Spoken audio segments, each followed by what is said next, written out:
Thaís Freitas, muito bom dia a todos. Olha, esse carnaval, em razão exatamente dessas questões que a Thaís expôs, ao contrário, eu acho, Thaís, que esse carnaval entrou para a história, viu? Nunca ninguém vai esquecer esse vexame pelo qual, ou que foi imposto ao presidente da República no exercício do cargo, né? E foi uma trapaça só tudo isso, né? A começar até pela própria história do presidente, relatada de maneira falsificada na avenida. Porque, afinal de contas, se o objetivo fosse tratar da trajetória do presidente, por que é que omitiram tantos escândalos de corrupção patrocinados durante os 3 governos do PT? Não tem lá o Mensalão, não tem lá Petrolão e tantos outros naquela ocasião, não tem lá, enfim, esse roubo aos aposentados do INSS, Banco Master, cadê, né? Nada disso, porque afinal de contas o objetivo era bajular o presidente da República, fazer propaganda eleitoral antecipada mediante pagamento de dinheiro público. Além de R$ 1 milhão da Embratur, né, Thaís? Teve também um total de 10 milhões e meio de reais do setor público de uma maneira geral. Isso para além de denúncias de que empresas foram pressionadas pelo Palácio do Planalto a empresas privadas, né, a também colaborar com dinheiro para a realização desse triste espetáculo. O fato é que o presidente, apesar disso, concordo, Thaís, não vai dar em nada, porque afinal de contas no TSE está tudo dominado, né? Mas se o TSE se omitiu, os juízes da Marquês de Sapucaí, não. Estes cumpriram a sua obrigação e acabaram punindo essa escola de samba com um rebaixamento. Foi a pior escola que desfilou este ano, né? E teve outras coisas, outras sujeiras, digamos assim, que vamos poupar dos nossos ouvintes e telespectadores desses detalhes. Mas eu trago aqui rapidamente o destaque da retomada dos trabalhos da CPMI e do INSS na próxima segunda-feira, com a antecipação do depoimento de Daniel Vorcaro, o banqueiro, o dono, o controlador do Banco Master, protagonista principal de todo esse escândalo de fraude bancária, etc., que a gente vem acompanhando já há algum tempo, e ele terá uma semana movimentada, porque na segunda-feira ele presta depoimento à CPMI e na terça-feira ele vai comparecer a uma comissão do Senado que também ali resolveu investigar esse caso, muito embora não tenha essa prerrogativa, né? Uma comissão de assuntos econômicos pode, no máximo, convidar. Aliás, se o Vorcaro não quiser ir a essa outra comissão, não acontecerá nada com ele, porque, afinal de contas, essa comissão do Senado não tem poder de polícia. Seria diferente, ou será diferente, uma eventual convocação da CPI do crime organizado. Aí sim ele é obrigado a comparecer e, enfim, pode inclusive sofrer coisas como voz de prisão e coisas dessa natureza.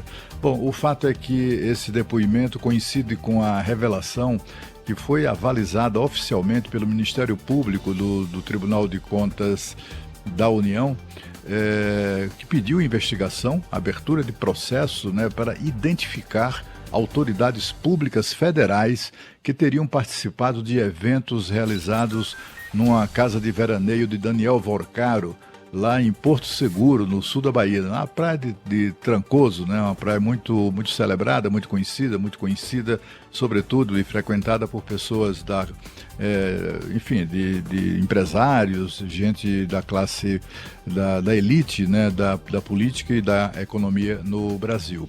Pois bem, esse pedido que foi formalizado pelo Ministério Público do Tribunal de Contas, só com um detalhe, esse Ministério Público não é Ministério Público, né?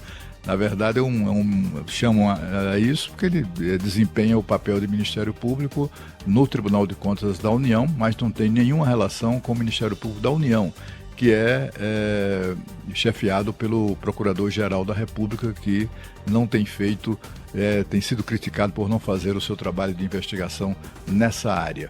Bom, o fato é que esse pedido mostra, veja que babado, né, como se diz, veja o detalhe, que esses encontros na casa de Daniel Vorcaro, lá na praia, tinham a denominação de Cine Trancoso.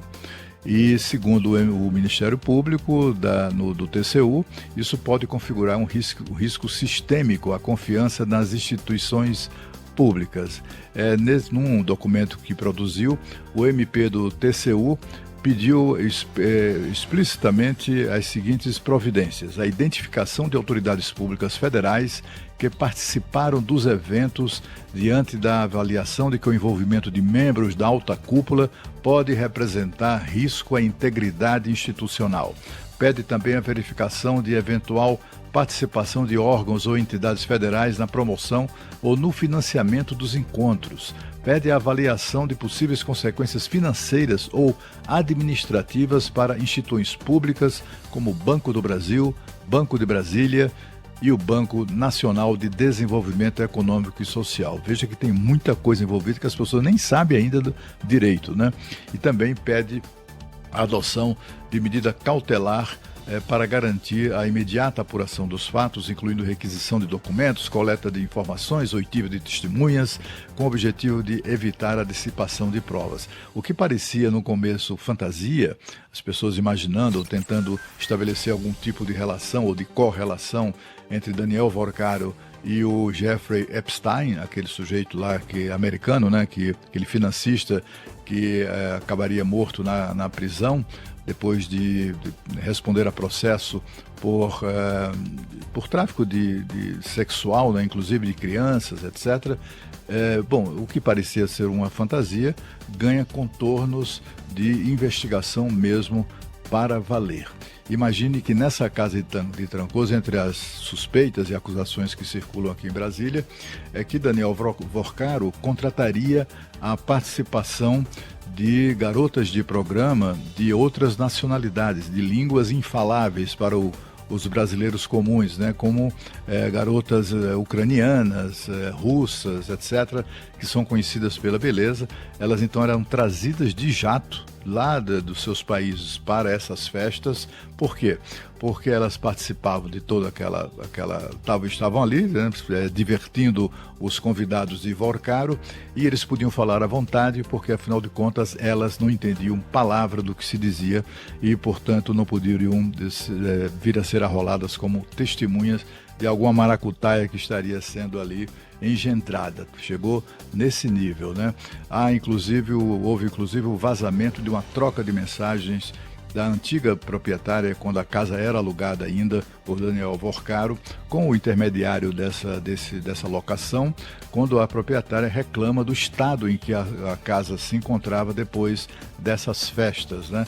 E ela cita explicitamente que numa dessas festas, ao menos em uma delas, 20 garotas de programa tinham sido contratadas e participaram disso tudo. Enfim, o fato é que o Ministério Público do Tribunal de Contas da União pede investigação e alegando, inclusive, que a ausência de esclarecimentos pode gerar um impacto devastador na percepção pública sobre a imparcialidade e a integridade das instituições. Agora nós voltamos ao estúdio com Pedro Campos. Cláudio, para acionar nossa colega Sônia Blota, que está em deslocamento para a Índia.